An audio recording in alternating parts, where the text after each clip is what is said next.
कहने का आशय ये है कि संभल के चलते हैं लोग गिरती हुई दीवार से। बड़े बूढ़े अगर लोग हों तो आजकल के लोग बच के निकलते हैं। अरे बड़े बूढ़े तो ऐसे कर ही रहता, पंडित जी अपनी लगाए रहते हैं। देखो बड़े बूढ़ों का एक ट्रेन में 4 डिब्बे में, एक ट्रेन के डिब्बे में 4 बचा 500 रुपए जुर्माना।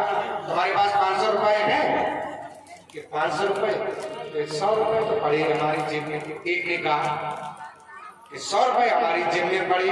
अच्छा, एक ने कहा 150 हमारी जेब में, दूसरा 150 हमारी जेब में। चलो जंजीर खींच दो, आएगी तो पैसा दे देंगे। जंजीर खींची, ट्रेन रुक गई। गार्ड और पुलिस वाला आया। जंजीर किसने खींची? एक बड़े बूढ़े बुजुर्ग बैठे थे 70 साल के। बच्चों ने कह दिया बाबा ने जंजीर खींची, उनके नाम रख दिया। बाबा ने सोचा बच्चों ने तो चक्कर में डाल दो। एक बाबा भी बड़ी चालाक थे। पुलिस वालों ने पूछा बाबा जी बताओ तुमने जंजीर खींची? हाँ साहब हमने जंजीर खींची। अच्छा तुमने जंजीर क्यों खींची?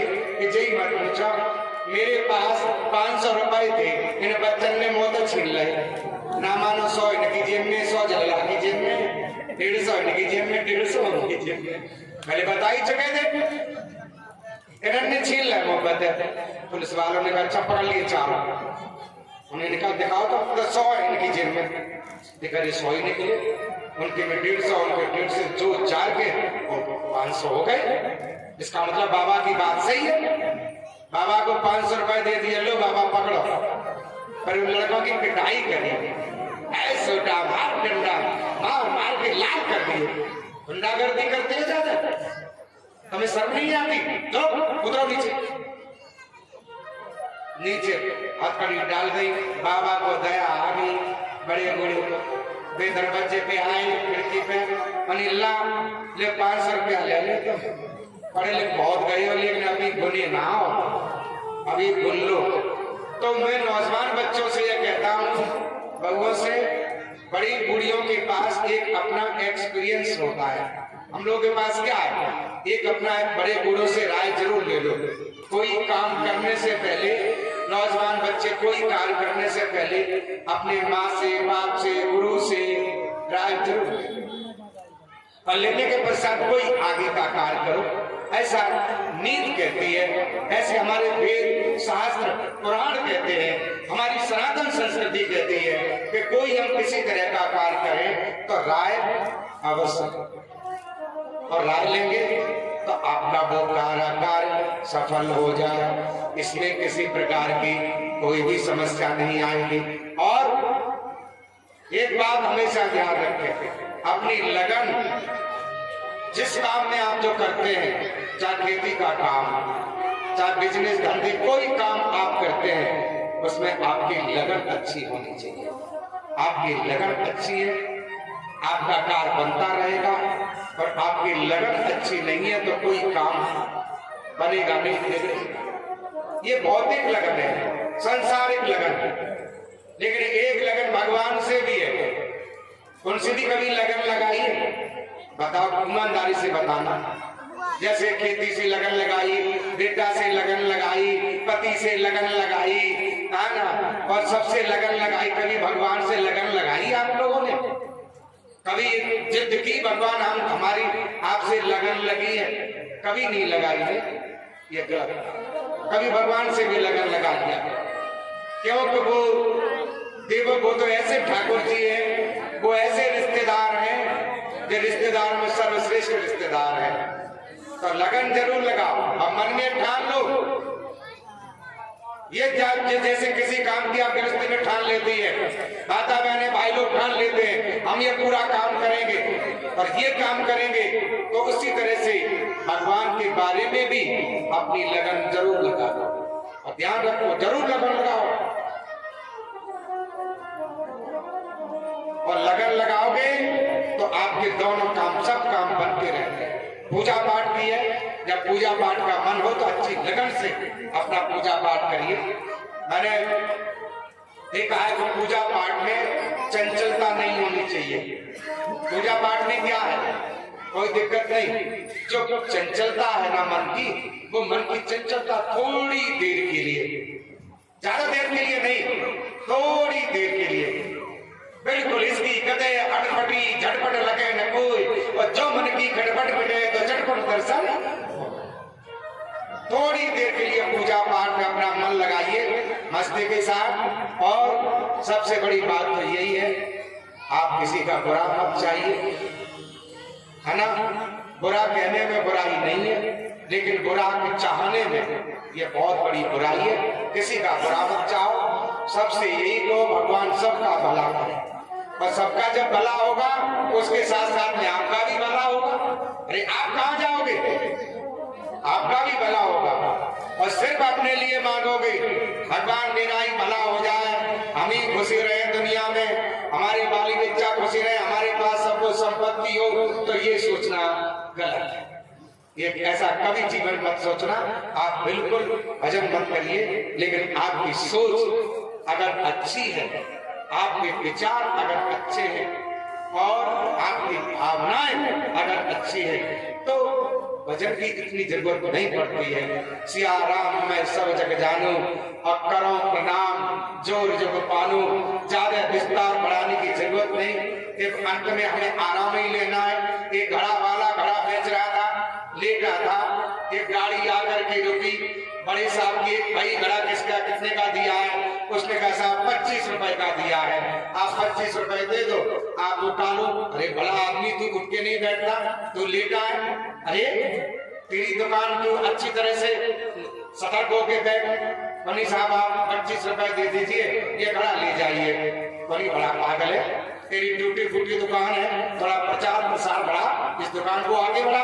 अच्छा कैसे बढ़ाऊं साहब, बड़ा पागल है। बोर्ड बना दे कि इसकी मिट्टी जो है वृंदावन से आई है, गंगा जल में इस मिट्टी को मारा गया है, घड़े को तैयार किया गया है जड़ी बूटियों से, इसका पानी ठंडा रहेगा और इसका पानी पीने से डायबिटीज नहीं होगा। और अच्छी तरह चिल्ला चिल्ला करके झूठा प्रचार प्रसार कर। अच्छा साहब खूब प्रचार प्रसार कर दिया तो क्या होगा, पागल है। कितने घड़े बिकते हैं तेरे दिन में, कितना 50 बिकने लगेंगे, पैसा बढ़ेगा।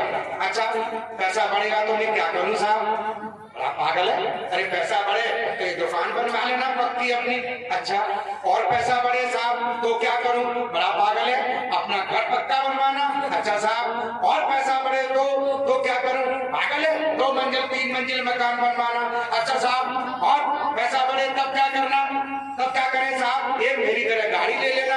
अच्छा साहब और पैसा बढ़े तब मैं क्या करूं, पागल है, आराम से लेटे लेटे खाना। मैंने कहा बाबूजी वो आराम तो मैं अभी कर रहा हूं। भाई इतना सब कुछ करने के पश्चात, झूठा पसारा बढ़ाने के पश्चात मैं झूठा पसारा बढ़ा दूं संसार में, अंत में आराम ही करना है। तो 25 रुपया में आराम कर रहा हूं साहब, आप बढ़ा ले लो।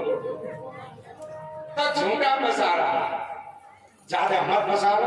हम तो ये देख लिया है अपनी जिंदगी में, एक्सपीरियंस भी करके देख लिया है। और शायद मैं अपनी मंच के बाद से बात करता हूं, हमने गरीबी भी बहुत मजबूती से देखी है, बचपन की गरीबी, मैंने गरीबी बहुत देखी है। हमारे पिताजी पोस्टमैन थे और 16 रुपए महीने कमाते थे वो, है ना।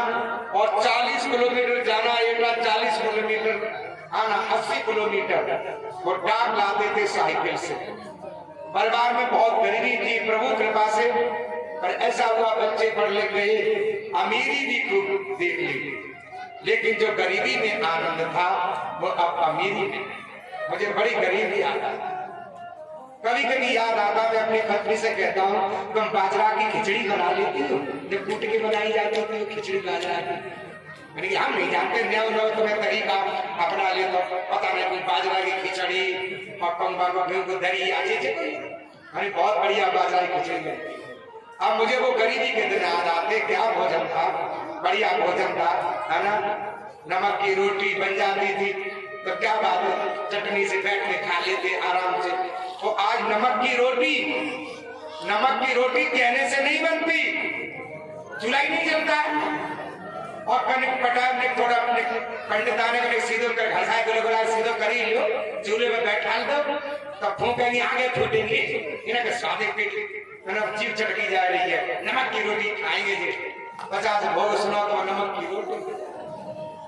आज अमीरी में कुछ नहीं रखा, मैं आपको सही बता रहा हूँ। इस भागम भाग जिंदगी में मॉडर्न सब भाई लोग करके बैठ के खाते थे चने का साग। हमने अपने गांव अपने घर के पीछे प्यारे में चने का साग बो दिया, हमने चने का साग वो कहीं नहीं होता, साग खाया करते। क्या करें, इधर भागवत में चले गए, मोर ने सब चने चुन लिए, 8-10 दिन बाद आए वो चने नहीं मिले, 2 पेड़ भरे। तो वो अमीरी जो गरीबी के दिन है वो बहुत सबको याद आते होंगे। क्या दिन थे वो, बड़े आनंददायक दिन थे।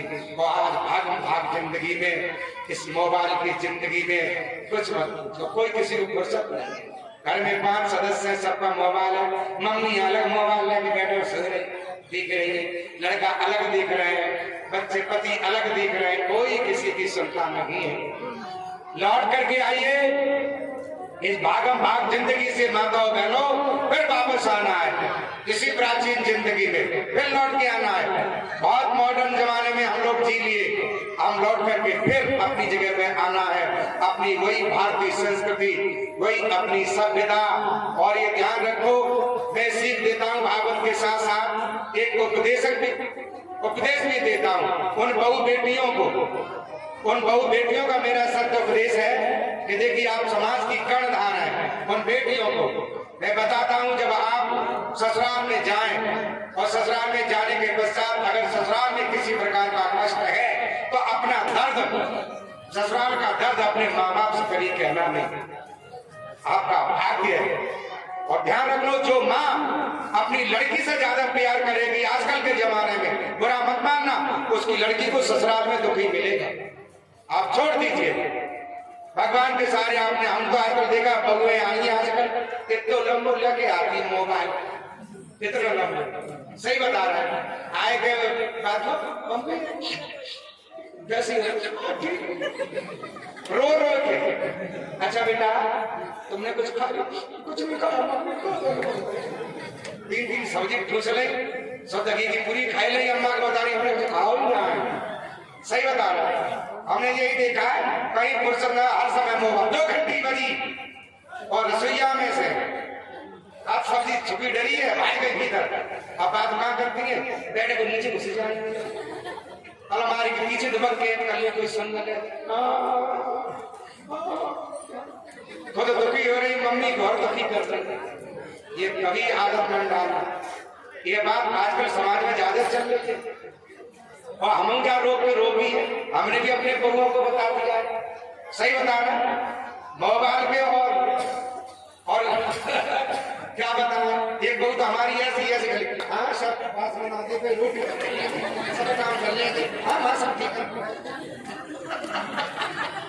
बस कैसी लगी रहती, सब काम कर लेगी, मोबाइल ऐसे करके ऐसे फटाफट सारे काम कोई नहीं छोड़े, रोटी बेल लेगी, सेब बेल लेगी, खड़ी होकर सजाएगी, पापा जी धरी हो जाएगी, हाँ वो सब ठीक, सब बात बहुत परफेक्ट है बात कर, चुपचाप रह जा भगवान, कोई बात नहीं। आजकल जमाना इतने बात मोबाइल से, मतलब संचार व्यवस्था। अभी एक मैसेज आया है हमारे कि अब मोबाइल पर ज्यादा बात करना, मोबाइल को ज्यादा देखना, ये खतरनाक है। ये वायरस फैल रहे हैं विदेश से, ये वायरस आ रहे हैं हमारे आपके लिए बिल्कुल खतरनाक है, तो उतना ही इसका प्रयोग कीजिए जितना हमें इसकी जरूरत है। चलिए ये भौतिक बातें हैं, माँ बाप बहुए बेटियां इतना ध्यान रखें। अच्छा अपने सास ससुर का सम्मान करें। अच्छा हाथ उठाओ तो जब कुक्का महीने कैसी बहुए हैं जो अपने सास ससुर के रोजाना पैर छूती, हाथ उठाओ तो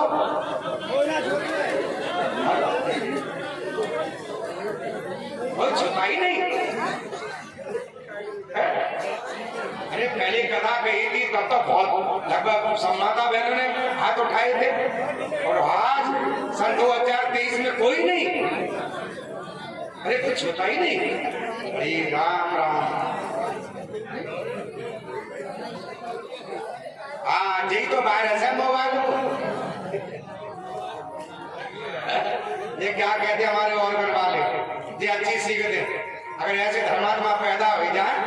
और समझो सत्यानाश हो गया देश में। ये कहा कह रहे कि 5 छुअन से बारिश फल। ये बबुओं को अच्छी सीख दे रहा है, पैर छूने से बारिश फैलता है। बताओ, बोलिए गोविंद भगवान की। कोई बात नहीं, आज नहीं कल से छू के आना। ये हमारी भारतीय संस्कृति है, ये हमारी भारतीय सभ्यता है। माता बहनों, इसको नहीं छोड़ना है। बाकी का जो होना है, एक सूत्र है कि हाले गम सुनाते जाइए, हाले गम सुनाते जाइए, पर शर्त यह है कि मुस्कुराते ये जिंदगी बिताओ। लड़ाई झगड़ा होता रहे सास ससुर से, कोई पैर जरूर छुओ। अपना धर्म, अपना कर्म, अपनी स्वाधीनता, अपना कर्तव्य कभी नहीं भूलना चाहिए। भागवत में यही तो लिखा, प्रातः काल उठ के रघुनाथा, मात पिता गुर नावै माता। माता पिता गुरु की आज्ञा का पालन करो, ये सबसे बड़ा धर्म है। इससे बड़ा और नहीं तो भाग लो, और भाग लो, कोई दिक्कत नहीं है। ज्ञान तक कब होगा ऐसी बात नहीं, चेतना कब होगी? आप चेतोगे तब जरूर, पश्चाताप जरूर होगा माताओं बहनों भाइयों। और जब पश्चाताप होगा कब? जब बुढ़ापा आ जाए, लल्लर जल्ले क्या पता अपना कुछ करो, तब पश्चाताप होगा। और ईश्वर के यहाँ आप देखिए, बिल्कुल पश्चाताप होगा, सत्य और बिल्कुल पश्चाताप होगा, बिल्कुल होगा। और देखिए,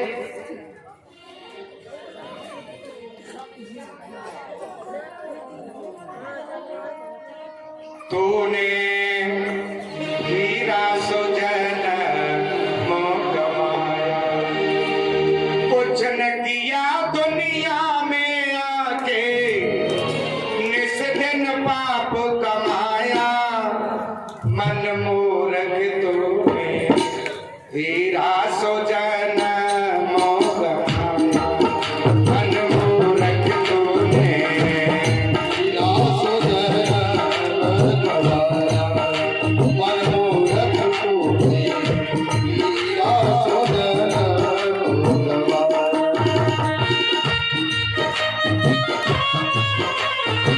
कुछ न किया दुनिया में तूने, निस दिन पाप कमाया। मन मूर्ख तूने हीरा सुजन मोह गवाया, मन मूर्ख तूने हीरा सुजन मोह गवाया। आप देखिए, बचपन से लेके चलते हैं, बचपन से कैसे हमने अपना जीवन व्यतीत किया। बचपन खेल कूद में खोया, भूख लगी तो घर आरोया। बचपन खेल कूद में खोया, भूख लगी तो घर आरोया। बचपन खेल कूद में खोया, भूख लगी तो घर आरोया। बचपन खेल में खोया, भूख लगी तो घर आरोया। बार बार पुचकार मांगने, बार बार पुचकार मांगने, तुझको दूध पिलाया। मन मूर्ख तूने हीरा सुजन मोह गवाया, मन मूर्ख तूने हीरा सुजन मोह गवाया। बचपन ऐसे व्यतीत हो गया, खेले कूदे खाए पिए सो गए। इस तरह से हमारा आपका बचपन व्यतीत हुआ, बड़े हुए, जवानी आई और माँ बाप को चिंता हुई, शादी कर दी। ब्याह हुआ, आई बहन नारी, प्राणों से भी लागी प्यारी। ब्याह हुआ, आई बहन नारी, प्राणों से भी लागी प्यारी। एक बात हम आपको बताएं, माँ बाप अपने बच्चे को 14 वर्ष में बीए पास करा पाते हैं, और भगवान कृपा से घरवाली ठीक ठाक आ गई तो 14 घंटा में बीए पास।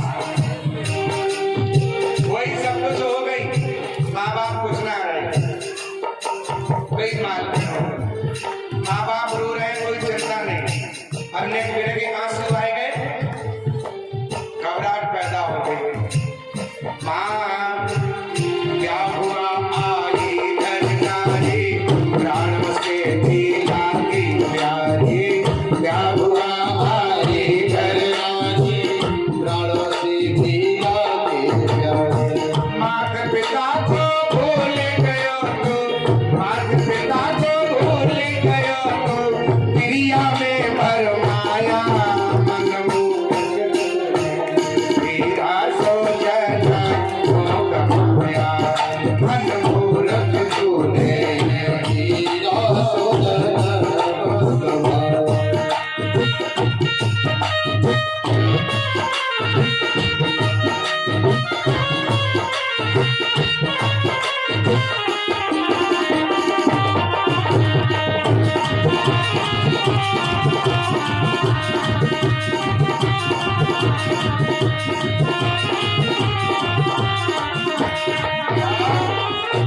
अब देखिए भगवान का भजन तो नहीं किया, बाल्यावस्था कैसे चली गई खेलने कूदने में। अब जवानी आई, बाल बच्चों में भजन नहीं किया। कहाँ भजन हो बाबा पंडित जी, बाल बच्चों सही है, बाल बच्चों का भजन नहीं। फिर क्या हुआ, आया बुढ़ापा गाया सूखे, दर्द हुआ तब नस नस दुखी। आया बुढ़ापा गाया सूखी, दर्द हुआ तब नस नस दुखी। अब कहते भैया आप ही भजन कर लो, तो पंडित जी तो भजन की पढ़ी है, हमारी परियां में रह रही है, भजन कौन करे। आया बुढ़ापा गाया सूखी, दर्द हुआ तब नस नस दुखी। आया बुढ़ापा गाया सूखी, दर्द हुआ तब नस नस दुखी।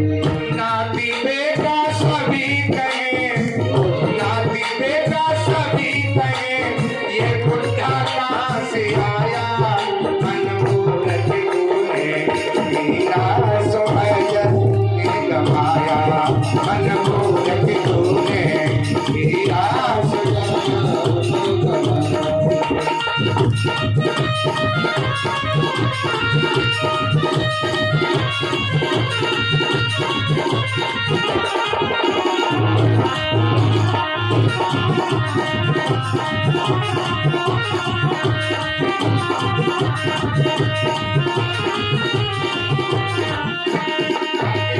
पश्चाताप तो होता ही है लास्ट अंत में, जब अंत समय आता है। अब सुनाए भूत का जो चिड़िया चल गई थी, अरे यार ऐसा पछताया, अखियों में क्यों नीर भर लाया। अरे यार ऐसा पछताया, अखियों में क्यों नीर भर लाया। चल रही तेरे सोने जैसी बनकर बेटी काया।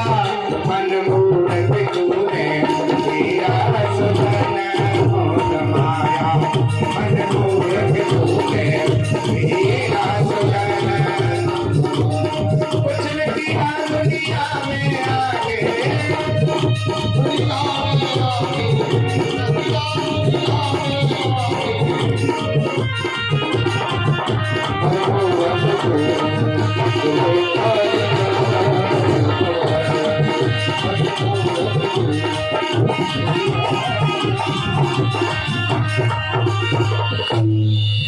इसलिए हेलो चला कल मोटर लेके जाके गर्म हो जाते चलना सोई। तो हाथ जोड़ के सभी माता बहनों से निवेदन है, एक उपदेश भी ध्यान रखें, अपने संस्कार अपने सही रखें। बहुएं सास ससुर जो होना है सो हो, कंपटीशन किसी से मत करो इस दुनिया में। अरे जैसे मेरी तेरी कहते जिंदगी बीत जाएगी, सब यही घरों को धरो रह जाएगा, कुछ नहीं साथ। देखो एक श्री कृष्ण भैया के पास बैठे थे, कल हम इनसे हालचाल पूछे, अपने भैया ठीक ठाक और यहाँ पंडित ठीक है, और बेटे कितने दो है वो सब सही है क्या? अलग अलग है, पहले अलग अलग थे। एक नदबहू ऐसी आई पंडित जी, माने थरिया पस के बाने सबको दे दे, है ना, और तब से सब साझे। धन्य ऐसी देवी को हम प्रणाम करते हैं, ऐसी बहू को जिसने जो अलग थे, भाई भाई अलग थे, वो नृत्य बहू, ऐसी देवी को मैं धन्य कहा। भाई देवी थोड़ा कौन सी बिटिया है, बहू कौन सी है? अच्छा बहुत बढ़िया बेटा, बहुत बहुत धन्यवाद, सदा सुहागन रहो। तुम्हारी आदत बहुत, जब श्री कृष्ण भैया ने बताई तो मुझे बड़ी खुशी हुई। एक नाती की बहू ऐसी आई, उसने पूरे परिवार को इकट्ठा कर। माताओं बहनों जलियो मती, तुम लोगों ने जलने की बड़ी है, बस तो ऐसी लड़ाई पे मोटेड़ा मत करना, सीख लेना, इनसे सीख लेना। इसमें ससुराल में आते ही जो ससुराल में जो बेटन था वो दूर कर दिया, एक हो गए। और आजकल तो बहू यहाँ की चटक मटक आई, आगे फाड़ फाड़ कर कमरा देखी, हमारा बैठ हमारा बैठ हमारा बिस्तर हमारी हमारी सब अपना अपना कर लेंगे। कुछ मत करना, ये साथ में कुछ नहीं जाएगा। माता बहनों सब यही पड़ा रह जाएगा। बोलिए गोविंद भगवान की। ये घर की कथा थी, ये जरूरी थी। अब भागवत की कथा सुन लो। तो कहने का आशय ये है कि श्राप दे दिया शुक्राचार्य ने कि तुमने मेरी मना करने के पश्चात दासी संपर्क बनाई, मेरा श्राप है तुम बूढ़े हो जाओ। ये बूढ़े हो गए, वृद्धावस्था को प्राप्त हो गई।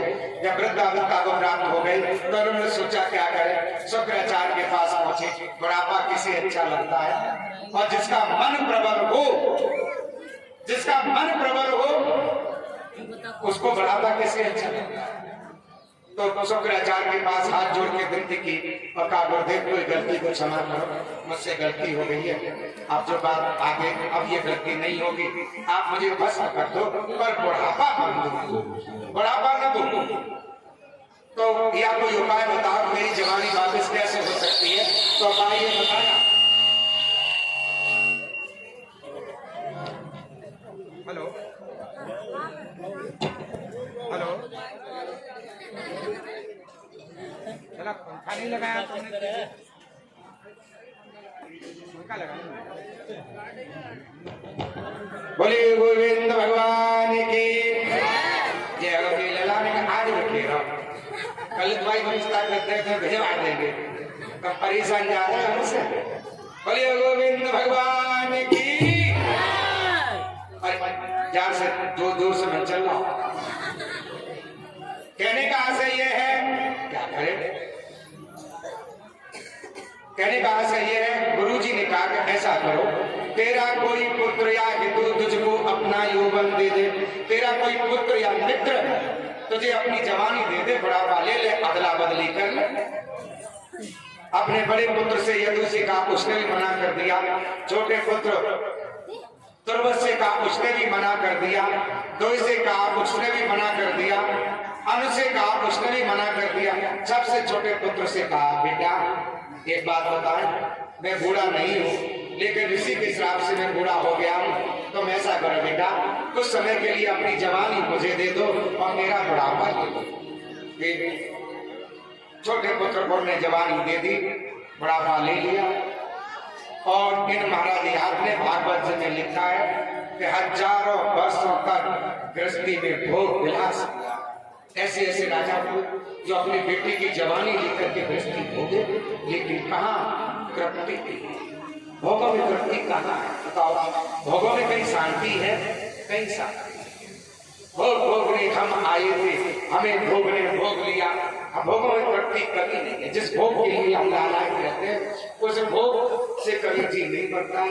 इनको एक दिन ज्ञान, देखो हम किसी गलत अगर व्यसन में पड़ जाते हैं तो भगवान एक झटका तो देते हैं, लेकिन झटका हम लोग समझ नहीं पाते हैं, दूसरों पर दोष लगा देते हैं।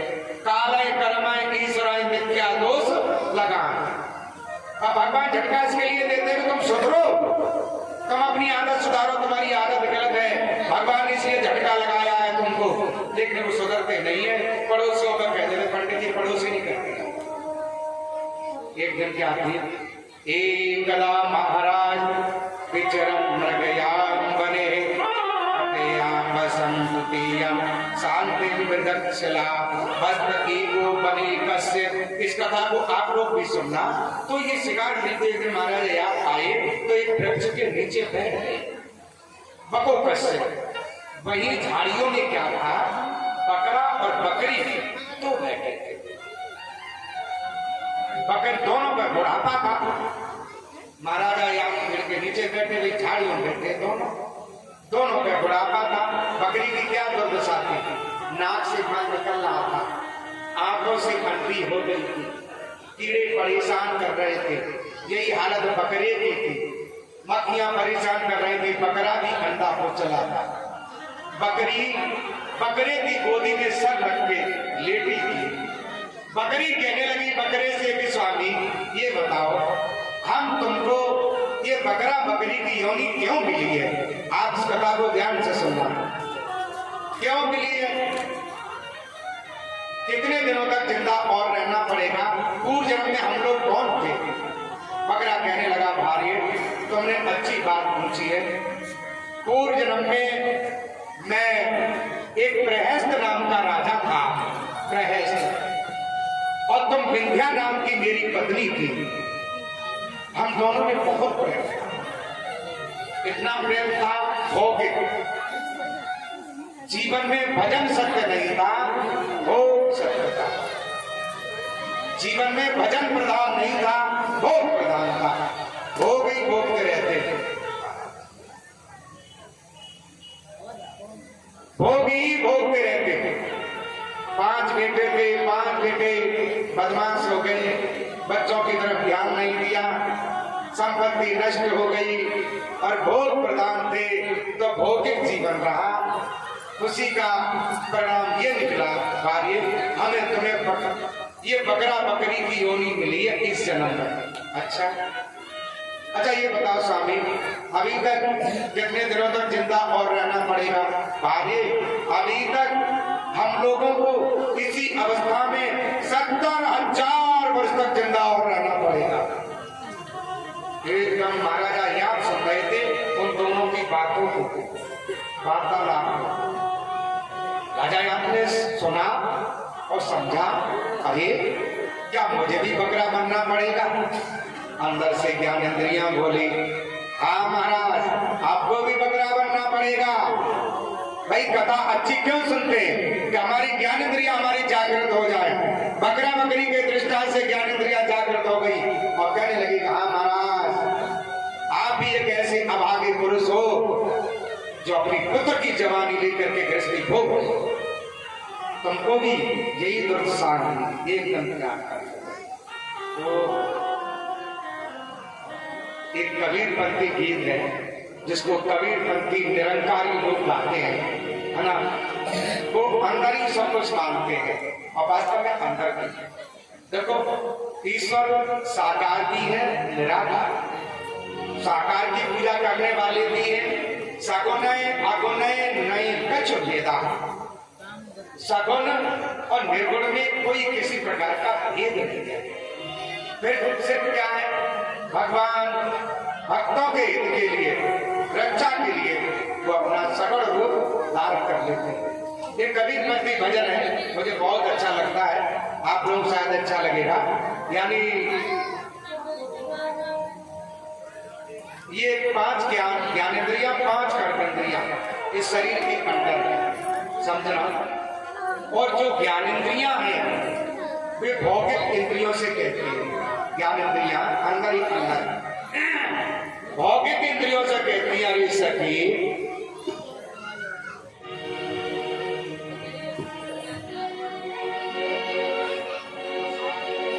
कहती है, किससे कहती है? भौतिक इंद्रियों से अंदर अंदर। सखी, परसों परसों परसों परसों, अरे बहन, ज्ञानेंद्रियां कहती है भौतिक इंद्रियों से। परसों परसों परसों परसों परसों साजन लेवी आबे गो सांची मान सके। साजन लेवी आबे गो सांची मान सके। परसों साजन लेवी आबे गो सांची मान सके। यहाँ साजन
चलने की तैयारी कर ले, उठ चलने की तैयारी कर ले, उठ चलने की तैयारी कर ले। सामान बांध सफर का कर ले, सामान बांध सफर का कर ले। सामान क्या है? दान पुण्य जो तूने किए गए ना वो ले चल। अब यहाँ से तैयारी है, सामान बांध सफर का कर ले, सामान बांध सफर का कर ले। चलती प्रिया प्रिय तो पतवार बना के गो, साची बात सहेली पर समाज ले, साची बात सहेली पर समाज ले, आधर को साची बात सहेली।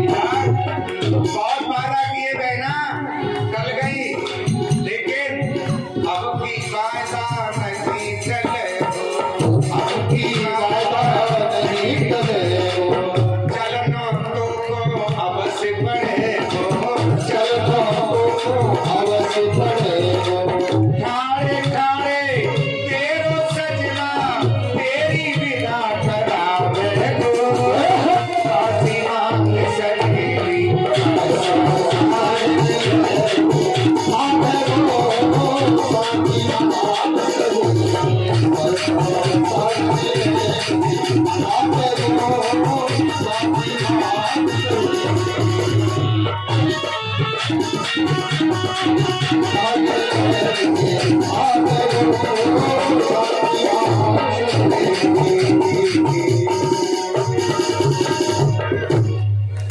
इस तरह से महाराज याद को ज्ञान हुआ। तुरंत उन्होंने सोचा मुझे भी बकरा बनना पड़ेगा। अवश्य तुरंत गए, छोटे पुत्र पुर को जवानी दी, बुढ़ापा ले लिया, भगवान की बनी हुई इन्हीं यदुवंशी की 21वीं पीढ़ी में महाराज जामक पैदा हुए। जामक के सूरसेन और सूरसेन के वसुदेव जी पैदा हुए, है ना। वसुदेव बटेश्वर के जो रहने वाले थे, और तुरबस की किसी प्यारी में महाराज देवक पैदा हुए, है ना। और इनके भी दो पुत्र थे, उग्रसेन और उग्रजित। उग्रसेन जो मथुरा के राजा थे, उग्रसेन की कोई संतान नहीं थी। उनकी पत्नी प्रवरलिका ने बहुत विनती की, आप दूसरी शादी कर लीजिए, लेकिन शादी के लिए बाध्य नहीं हुए। एक बार ये प्रवरलिका वन भ्रमण करने के लिए गई तो एक द्रुम्भ नाम के राक्षस ने इसके साथ संसर्ग किया, उससे एक पुत्र पैदा हुआ जिसका नाम कंस। और देवक की 6 बेटियां थी, शांत देवा, वृद्ध देवा, देवा, देवरक्षता, देवकी। 5 बेटियों का विवाह इन्होंने महाराज उग्रसेन ने 5 बेटियों का विवाह वसुदेव के साथ कर दिया। छठी बेटी थी देवकी, इसके लिए कोई श्लोक वर नहीं मिल रहा था। तो फिर नारद ने कहा छोटी बेटी देवकी का विवाह भी तुम वसुदेव के साथ कर दो। पत्र भेजा, वसुदेव बारात लेकर के आए और बड़ी ही धूमधाम से कंस ने अपनी बहन की शादी की। और शादी करने के पश्चात विदा की, काफी दान दहेज दिया। और जब विदा का समय आया तो माँ ने आंखों में आंसू भर करके अपनी बेटी को विदाई की। शरीयत का तकाजा है, ये फर्ज भी मजबूर कहता है, ये कैसा जश्न है जो लफ्ज़े जिगर को दूर करता है। बेटी की शादी, जिस बेटी को इतने वर्षों तक पाला पोसा, है ना, उसको हम विदा कर देते हैं, बेच देते हैं। क्यों? ये फर्ज भी मजबूर करता है कि हमारा फर्ज है, जब हम दूसरों को बेटी नहीं देंगे तो हमारे घर में बेटी आएगी कैसे। लड़की को विदा, लड़की की जब विदा होती है तो वह दृश्य हृदय विदारक होता है।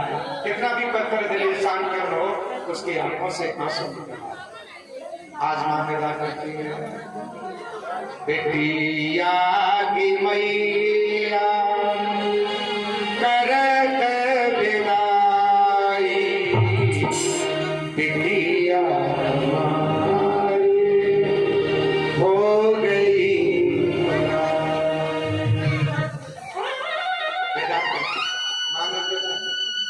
माँ एक अच्छी सीख देती है, सास ससुर की सेवा करना, पति चरणों में ध्यान को धरना।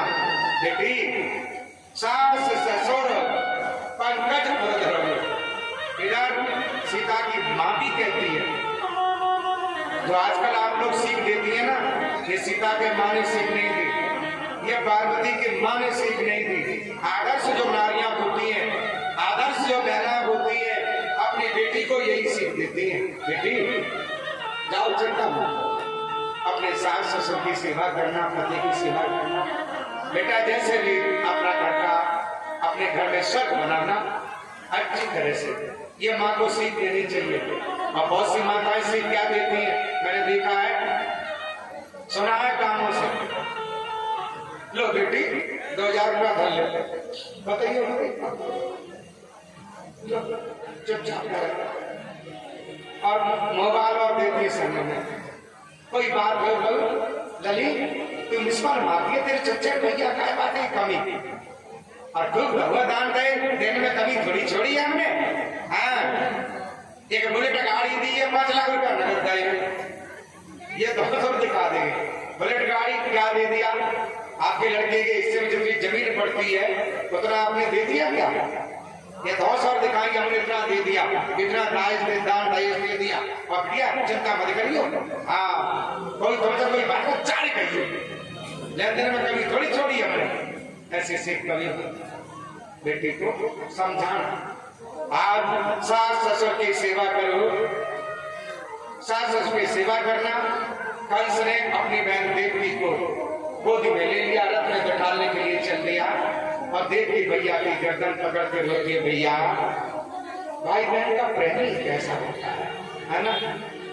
बहना रोती है, भाई की गर्दन पकड़ते कहती है, मेरे भैया राखी की रखियो मेरी, लाज बधाइयो राखी आए मेरे भैया।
देवता ने सोचा इसी बहन का 8वां बच्चा इसका वध करेगा, ऐसा करो इसमें फूट डालो।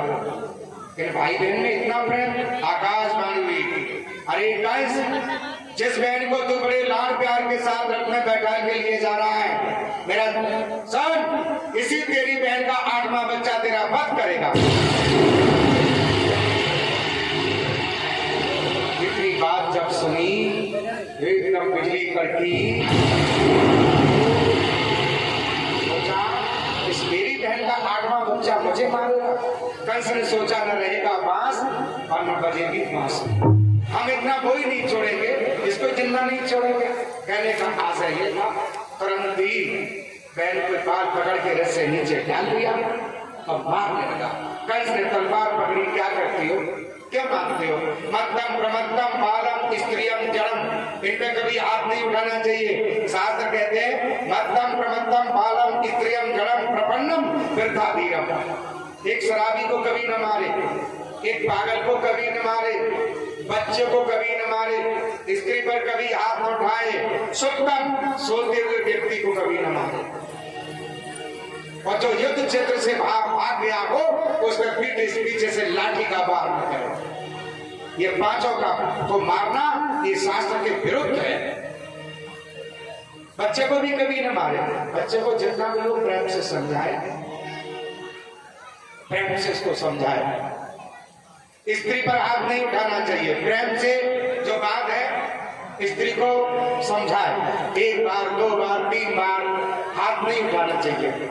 जाम्यो यान के यानी तान तान श्राव्यंती, और जिस घर में स्त्री पिटती है और जिस घर में स्त्रियों का पार होता है, स्त्रियों को मारा जाता है, तान तान श्राव्यंती, वो स्त्रियां उस घर को श्राप दे देती है, आग लग जाए तुम्हारे घर में, मतलब बुरे बुरे शब्द मुंह से निकालती हैं, और उनकी दुखद भाषा कभी कभी किसी परिवार को लग जाती है। वातावरण में जमाना चला गया भाइयों, प्रेम से समझाओ, एक बार, दो बार, तीन बार जरूर समझाओ। समझाने की एक प्रक्रिया है भाई। ये जब शादी होती है, होता क्या है, जब शादी होती है सब वचन सुनाए जाते हैं, सब वचन सुनाए जाते हैं, पुरुषों के भी, बच्चे के भी, और लड़के के भी, लड़कियों के भी।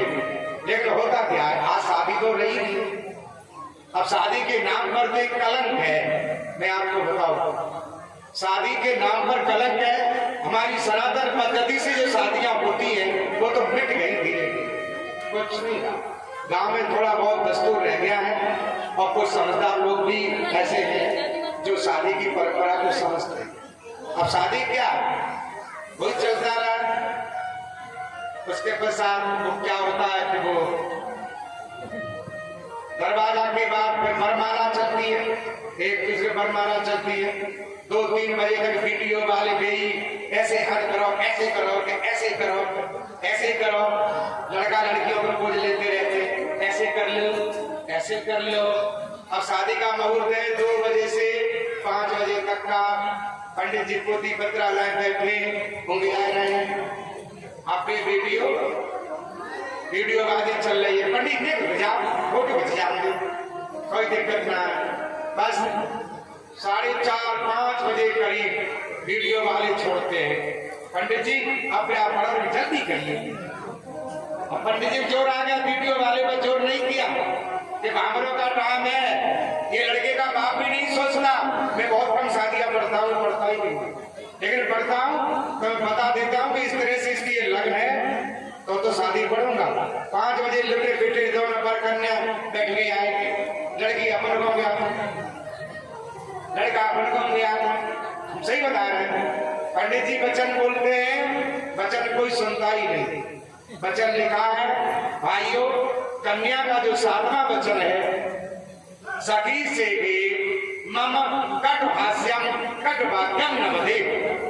जब 5 वचन कन्या के 7 वचन होते वर से मानती है कि हे स्वामी, मैं सखियों के साथ में मुझसे कोई गलती हो गई है, मुझसे कोई अपराध हो गया है, चाहे मैं सखियों के साथ में बैठी, चाहे ससुराल में, चाहे मायके में, मुझसे गलती हो गई है, तो आप उस समय मुझे डांटेंगे नहीं, फटकार नहीं लगाएंगे। कटवाक्यम न बधे, जब एकांत मिलन हो कभी, तब आप समझाएं, मेरी समझ में आ जाएगा, क्रोधावेश में। और भाइयों, हम आपको चाहते हैं, आपको बता रहे हैं, जो शादीशुदा हैं उनको बता रहे हैं अपना एक्सपीरियंस, ये बता रहे हैं कि आप, इनके कई रूप हैं, इनके रूपों का कोई पता नहीं है, कई रूप हैं।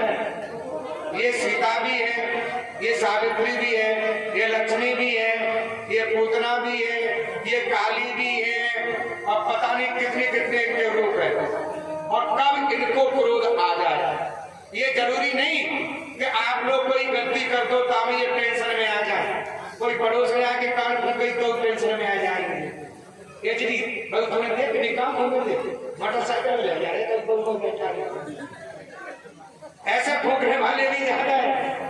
उस पर माता बहनों ध्यान मन देना, इनके रूप का कोई पता नहीं कितने रूप है। आप शांति का सहयोग दें, आपस में झगड़ा आजकल तो यही है। फोन आ गया, किसी लेडीज ने बात कर ली, पूछ ली फिर कौन हो, कौन है ये औरत, पूरा बायोडाटा उनको बताओ। आप अपने पति की बात पर कभी शक मत करना। आप लोग भी, और शास्त्र ऐसा कहते हैं कि ब्राह्मण और स्त्री इन दो का क्रोध जो है क्षणिक है, थोड़ी देर के लिए है। ब्राह्मण को क्रोध आएगा थोड़ी देर के लिए, और स्त्री को भी क्रोध आता है थोड़ी देर के बाद। पर जितनी जल्दी इनकी आंखें लाल होंगी और उतनी जल्दी इनकी आंखें नीली हो जाएगी, शांत हो जाती है। इसलिए जिस समय काली का रूप हो, आपने चित्र में देखा है, चित्र में देखा है काली लाल लाल आंखें और शंकर जी नीचे ऊपर लाल रखी है, वो भी नतमस्तक हो गए थे। तो ऐसा जब भयंकर रूप इनका कभी कभी बन जाए, उस समय समझदार व्यक्ति को चाहिए शांत रहे, थोड़ी देर के पश्चात पूछे कि ये बात ये गलत है, ये तुमको नहीं कहना चाहिए। आज विदा हुई, अब बसदेव ने हाथ जोड़े, तब कंस ने कहा आकाशवाणी हुई। आकाशवाणी ने कहा है कि 8वां बच्चा, कि 8वां बच्चा बताया। हाँ, तो 7 बच्चे तो कम से कम जाने दो। उसने सोचा बात तो सही है भाई, आकाशवाणी ने किसके लिए कहा है, 8वें बच्चे के लिए कहा है ना। हाँ, तो 7 बच्चे तो हो जाने दो। उसने सोचा बात तो सही है। पहले ब्याह क्या था, ब्याह के बाद रोनो, और रोने के बाद तीसरी साल रोनो, तब रोनो पत्थर तीसरी साल। आजकल तक ब्याह रोने संग ही है, 2 घंटे ही रोनो पत्थर बोलो कैसी पता ही ना चलते। तो कहने का आशय ये है बच्चे साथ हो जाने दो, बात तो सही है, जाओ, लेकिन ध्यान रखो प्रत्येक बच्चा मेरी बात सुनना चाहिए। दोनों विदा कर दिए, पहला बच्चा हुआ, कंस ने पहले बच्चे का वध कर दिया।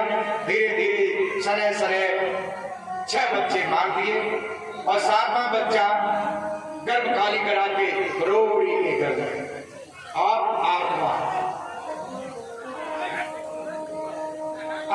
8वें गर्भ की बारी थी,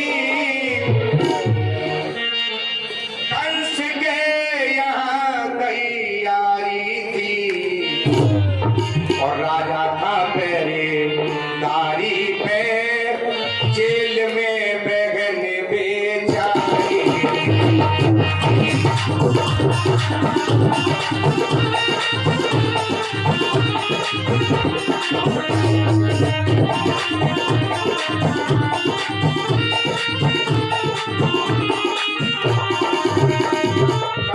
महीने 2 महीने पहले ही बस जब देवी जेल में बुला लिया था, 8वें गर्भ आया, अपने आप फाटक खोले, बोलिए गोविंद भगवान की। भादों कृष्ण पक्ष के 8वें दिन बुधवार, क्या करें, भगवान ने कहा मुझे वहां लिटा के आओ, मेरी योग माया ने जन्म लिया है, और उसको लेकर के आओ। बसदेव जी बच्चे को टोकरी में रख करके चल। हाँ, जो ही कारागार से बाहर निकले जेल से, तो भादों की आधी रात थी, अंधेरा, रास्ता नहीं दिखाई दिया। तब फिर क्या हुआ, बिजली कड़की।